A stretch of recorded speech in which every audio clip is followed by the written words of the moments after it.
বোতলটা দেখে হঠাৎ আর্সেনালের কথা মনে পড়লো। মানে আর্সেনাল এই সিজনে একটা সময় ম্যানচেস্টার সিটি থেকে 9 পয়েন্ট এগিয়ে ছিল, অ্যান্ড কেউ আসলে তখন বিশ্বাস করে না যে এই ম্যানচেস্টার সিটি 33তম ম্যাচটির শেষে আর্সেনালকে টপকে লিগে টপ পজিশনে থাকবে। মানে ব্যাপারটা অনেক বেশি হাস্যকর হলেও এটাই হয়েছে। এখন 34তম ম্যাচটা এখনো চলতেছে, আর্সেনাল এই মুহূর্তে টেবিলের টপে আছে, বাট সিটি যদি 34তম ম্যাচটাতে তাদের ম্যাচটা জিতে যায় তাহলে আবার ওই গোল ব্যবধানে সিটি টপ পজিশনে চলে যাবে। সো এই সিজনে মানে প্রিমিয়ার লিগের যে টাইটেল রেসটা এটা কিন্তু অনেক বেশি ইন্টারেস্টিং হয়ে গিয়েছে। And আমরা চলেন আজকে একটু এই টাইটেল রেসে আসলে শেষ পর্যন্ত কে জিতবে, কার জিতার সম্ভাবনা সবচেয়ে বেশি আছে, সেটা নিয়ে একটু ডিসকাস করার চেষ্টা করি। সো প্রথমত আমি একটা জিনিস আপনাদেরকে বলি, সেটা হচ্ছে পেপ গার্দিওলা তার ম্যানেজারিয়াল ক্যারিয়ারে কখনোই টানা 2 সিজন লিগ টাইটেল জিতা ছাড়া থাকেন। এন্ড এই সিজনে তাদের মানে খেলার ধরন দেখে প্লাস তাদের যে পারফরমেন্স ছিল প্রিমিয়ার লিগ, এটা সবকিছু মিলিয়ে তাদের অবস্থা দেখে মনে হচ্ছিল যে হয়তো এই যে রেকর্ডটা ছিল গার্দিওলার, এটা এই সিজনে এসে ব্রেক হবে। এন্ড তারা কখনোই আসলে কোনোভাবেই আর্সেনালকে ফাইট দিয়ে ওই টপ পজিশনে যাওয়া তো দূরে থাক, কাছাকাছি হয়তো বা যেতে পারবে না। বাট আমরা সবাই মোটামুটি ভুল প্রমাণিত হয়ে গেলাম। সো ইয়েস, এই মুহূর্তে আমার মনে হয় যে ম্যানচেস্টার সিটি আর আর্সেনাল মোটামুটি তাদের কাছে সমান চান্স আছে যে তারা যে কোনো একজন প্রিমিয়ার লিগ জিততে পারে। বাট স্ট্যাটস অথবা আপকামিং যে ম্যাচেস গুলো আছে দুইটা দলের, তাদের ফিক্সচার গুলো দেখে আসলে কি মনে হচ্ছে কোন দল একটু হলেও এগিয়ে আছে এই প্রিমিয়ার লিগের টাইটেল রেসে? চলেন এটা একটু প্রথমে আর্সেনালকে দিয়ে শুরু করি। আর্সেনাল এই মুহূর্তে 34 ম্যাচ তাদের শেষ, এন্ড তারা এই মুহূর্তে লিগের টপ পজিশনে আছে। বাট তাদের যে 4টা রিমেনিং ম্যাচ আছে এগুলো কাদের সাথে? প্রথম ম্যাচ হচ্ছে ফুলহ্যামের বিপক্ষে, তারপরে হচ্ছে তাদের ওয়েস্ট হ্যামের সাথে ম্যাচ আছে, তারপরে বার্নলির সাথে একটা ম্যাচ আছে, এন্ড ক্রিস্টাল প্যালেসের সাথে একটা ম্যাচ আছে। প্রথমত আমি ফুলহ্যাম এই মুহূর্তে লিগে 10th পজিশনে আছে। তারা 34 ম্যাচে 48 পয়েন্ট নিয়ে মোটামুটি কনফারেন্স লিগ অথবা ইউরোপা লিগে কোয়ালিফাই করার একটা চান্স তাদের কাছে আছে। তো আর্সেনালের ঘরের মাঠে ম্যাচটা হলেও ফুলহ্যাম কিন্তু চাইবে ম্যাচটা যেন তারা তারা জিতে যায়, এন্ড তারা যেন কনফারেন্স লিগ অথবা ইউরোপা লিগে কোয়ালিফাই করার চান্সটা মানে বাঁচিয়ে রাখতে পারে আর কি। সো এই ম্যাচটা আর্সেনালের জন্য সহজ হচ্ছে না। দ্বিতীয় যে ম্যাচ ওয়েস্ট হ্যামের সাথে, ওয়েস্ট হ্যাম এই মুহূর্তে লিগে 17 নম্বর পজিশনে আছে, and তারা অলমোস্ট টটেনহ্যামের সাথে রেলিগেশন ব্যাটেলের মধ্যে আছে। তো তাদের জন্য প্রত্যেকটা ম্যাচ আসলে মাস্ট উইন একটা ম্যাচ। এই মুহূর্তে আর্সেনাল হোক, ম্যানচেস্টার সিটি হোক, ইভেন ওয়ার্ল্ডের বেস্ট ক্লাবও যদি তাদের সামনে খেলতে যায়, আমার মনে হয় ওয়েস্ট হ্যাম কোনোভাবেই আসলে ছাড় দিবে না। সো এই ম্যাচটা আর্সেনালের জন্য কোনোভাবেই ইজি হচ্ছে না। বাট বাকি যে দুইটা ম্যাচ আছে, প্রথমত ক্রিস্টাল প্যালেসের সাথে ম্যাচটা আমি নিয়ে কথা বলবো। ক্রিস্টাল প্যালেস 33 পয়েন্ট নিয়ে এই মুহূর্তে বর্তমানে 33 ম্যাচ খেলে মোটামুটি 43 পয়েন্ট নিয়ে পয়েন্ট টেবিলে 11 কি 13 নাম্বার পজিশনে আছেন। তাদের যে অবস্থা, এই অবস্থা থেকে আসলে তারা কনফারেন্স লিগ অথবা ইউরোপা লিগের জন্য কোয়ালিফাই করবে, এটা চিন্তা করা একটু অস্বাভাবিক বলা যায়। অন্যদিকে তারা রেলিগেট হয়ে যাচ্ছে না, সো রেলিগেশনের কোনো ভয় তাদের নাই। সো আমার মনে হয় যে ক্রিস্টাল প্যালেসের সাথে এই ম্যাচটা তুলনামূলকভাবে বাকি দুইটা ম্যাচ থেকে ইজি হচ্ছে আর্সেনালের জন্য। এন্ড সবচেয়ে ইজি যে ম্যাচটা হবে সেটা হচ্ছে বার্নলির সাথে ম্যাচটা, বিকজ বার্নলি অলরেডি রেলিগেট হয়ে গেছে। এই মুহূর্তে তারা 19 নাম্বার পজিশনে আছে লিগে। সো বার্নলির সাথে ম্যাচটাই হচ্ছে আপাত দৃষ্টিতে সবচেয়ে ইজি ম্যাচ হওয়ার কথা আর্সেনালে। সো রিমেনিং 4টা ফিক্সচারের মধ্যে আর্সেনালের দুইটা ম্যাচ মোটামুটি ইজি বলা যায়, এন্ড বাকি দুইটা ম্যাচ একটু টাফার সাইডে আমরা রাখতে পারি। বাট এখানে আরেকটা আরেকটা ইস্যু আছে আর্সেনালের সাথে, সেটা হচ্ছে তাদের চ্যাম্পিয়ন্স লিগে দুইটা ম্যাচ আছে। চ্যাম্পিয়ন্স লিগের সেমিফাইনালে আর্সেনাল অ্যাটলেটিকো মাদ্রিদের সাথে দুইটা ম্যাচ খেলবে। সো ওই দুইটা ম্যাচের প্রেশার কোনো না কোনো ভাবে তাদের প্রিমিয়ার লিগের বাকি 4টা ম্যাচের উপর ইম্প্যাক্ট ফেলবে। সো এটা একটা চিন্তার বিষয় আর্তেতার জন্য। আমরা এটা নিয়ে একটু পরে ডিসকাস করব। এর আগে আমি ম্যানচেস্টার সিটির যে 5টা ম্যাচ আছে সেটা নিয়ে একটু কথা বলি। সিটির প্রথমত যে ম্যাচটা আছে সেটা হচ্ছে এভারটনের সাথে, এন্ড এভারটনের অবস্থান মোটামুটি ফুলহ্যামের মতোই। তারা 11 নম্বর পজিশনে আছে 47 পয়েন্ট নিয়ে, এন্ড তাদের কাছে মোটামুটি একটা ভালো চান্স আছে যে তারা কনফারেন্স লিগের জন্য কোয়ালিফাই করতে পারে। সো ইয়েস, এভারটন অবশ্যই ম্যানচেস্টার সিটিকে ছেড়ে দিবে না। সো সিটির সাথে ম্যাচটা এভারটনের সাথে ম্যাচটা সিটির জন্য মোটামুটি একটা টাফ ম্যাচ হতে যাচ্ছে।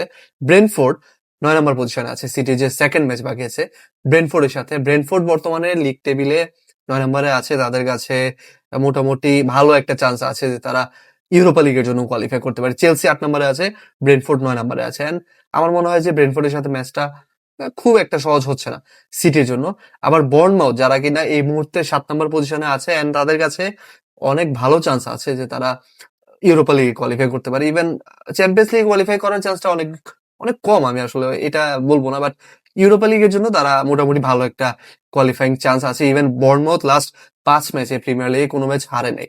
সো সিটির জন্য আমার মনে হয় one of the toughest match হতে যাচ্ছে এই বর্নমাউথের সাথে ম্যাচটা। এন্ড ফোর্থ যে ম্যাচ সেটা হচ্ছে ক্রিস্টাল প্যালেসের সাথে। এন্ড ক্রিস্টাল প্যালেসের অবস্থান নিয়ে তো আমরা এর আগে একটু আগে কথা বললামই। সো আমার মনে হয় ক্রিস্টাল প্যালেসের ম্যাচটাই কম্পারেটিভলি বাকি সবগুলো ম্যাচ থেকে একটু ইজি হবে সিটির জন্য। বাট ফিফথ যে ম্যাচটা আছে, একদম লাস্ট যে ম্যাচটা ম্যানচেস্টার সিটি, আমার মনে হয় সেটাই অনেক কিছু ডিসাইড করে দিবে যে সিটি এই সিজনে টাইটেল জিতবে কি জিতবে না। অ্যাস্টন ভিলা এই মুহূর্তে অ্যাস্টন ভিলা লিগ টেবিলে 5 নম্বরে আছে and তারা অবশ্যই ভালো ফর্মে আছে, একটা কনসিস্টেন্সি তারা শো করে আসছে এই মুহূর্ত পর্যন্ত। মোটামুটি চ্যাম্পিয়ন্স লিগের জন্য কোয়ালিফাই তারা করতে পারবে যদি তারা এই ফর্মটা আসলে ধরে রাখতে পারে। বাট সিটির সাথে এমন এমন একটা সিচুয়েশন আপনার হতে পারে লাস্ট ম্যাচটাতে গিয়ে যে অ্যাস্টন ভিলা যদি ম্যাচটা জিতে তাহলে তারা চ্যাম্পিয়ন্স লিগের জন্য কোয়ালিফাই করবে, অন্যদিকে সিটি যদি ম্যাচটা জিতে যায় তাহলে তারা প্রিমিয়ার লিগের টাইটেলটা জিতবে। দুই দলের মধ্যে কেউ কেউ আসলে ছাড় দেওয়ার মতো অবস্থায় ওই সময় থাকবে না। সো আমার মনে হয় the toughest match city will have to play is against Aston villa. সিচুয়েশনে হয়তো বা এরকম তৈরি হয়ে যেতে পারে। সো ইয়েস, আমি যদি আসলে কম্পারেটিভলি কথা বলি সিটি আর আর্সেনালের বাকি ম্যাচগুলো সম্পর্কে, তাহলে 5টা ম্যাচের মধ্যে সিটির জন্য 4টা ম্যাচ ডিফিকাল্ট, অন্যদিকে আর্সেনালের 4টা ম্যাচের মধ্যে 2টা ম্যাচ ডিফিকাল্ট। সো ইয়েস, এদিক থেকে আর্সেনালের একটু চান্স বেশি আছে যে তারা হয়তোবা প্রিমিয়ার লিগের টাইটেলটা ফাইনালি জিততে পারবে। বাট দুইটা ডিফারেন্ট সিনারিও আসলে আমি এখন উপস্থাপন করব দুই দলের। আর্সেনালের চ্যাম্পিয়ন্স লিগের সেমিফাইনাল ম্যাচ আছে, অন্যদিকে ম্যানচেস্টার সিটির আসলে চ্যাম্পিয়ন্স লিগে তো তারা অনেক আগে বাদ বাদ গিয়েছে। সো এই মুহূর্তে তাদের শুধুমাত্র এফএ কাপের ফাইনালটা আছে চেলসির বিপক্ষে।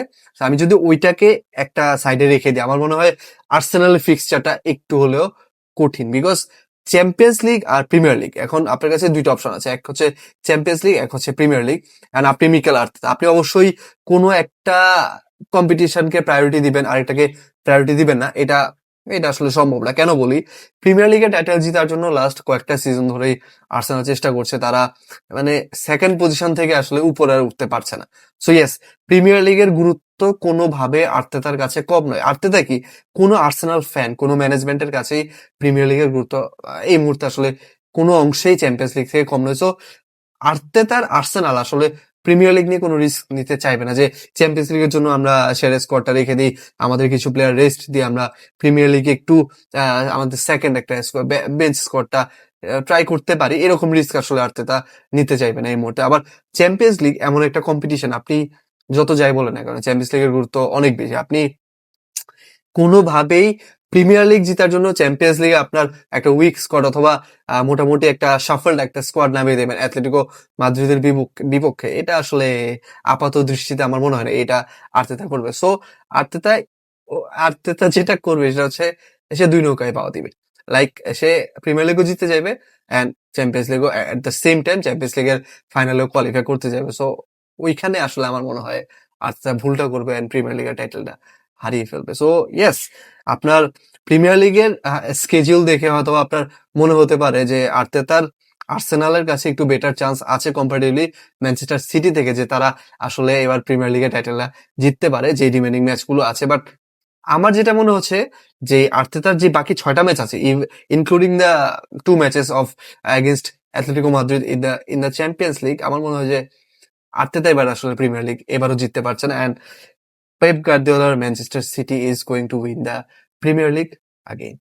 অ্যান্ড হতে পারে এটা পেপ গার্দিওলা ম্যানচেস্টার সিটির সাথে লাস্ট সিজন, এন্ড লাস্ট সিজনে অবশ্যই গার্দিওলা প্রিমিয়ার লিগের টাইটেলটা জিতেই বিদায় জানাতে চাইবে। সো ইয়েস, এই হচ্ছে মোটামুটি আমার স্পেকুলেশন এই প্রিমিয়ার লিগের টাইটেল রেস সম্পর্কে। আপনারা আপনাদের মতামত জানিয়ে দিতে পারেন যে প্রিমিয়ার লিগের এবারের রেসটা অনেক বেশি interesting. That's fair enough to say. But এবারের প্রিমিয়ার লিগটা আসলে কে জিততে পারে, আর্সেনাল নাকি ম্যানচেস্টার সিটি? কমেন্ট বক্স খোলা আছে, আপনারা আপনাদের মতামত জানিয়ে দেন। এন্ড এরকম রেগুলার আরো ভিডিও পাওয়ার জন্য হিট দ্য ফলো বাটন।